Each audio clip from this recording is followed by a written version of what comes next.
Attic ladders. They are notorious for being energy inefficient. This one, as you can see here, has got a gap between the ceiling and the plywood.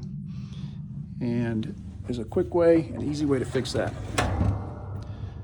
Install an insulated cover above your attic stairway.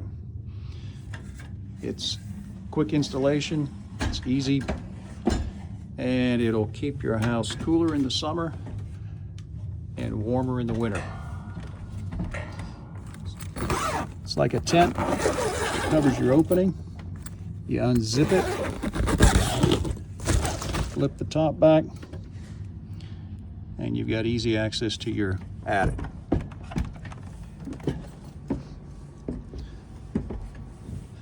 Today it's about 32 degrees out, and this cover is saving a lot of energy, and I can install one of these for you if you can't do it yourself.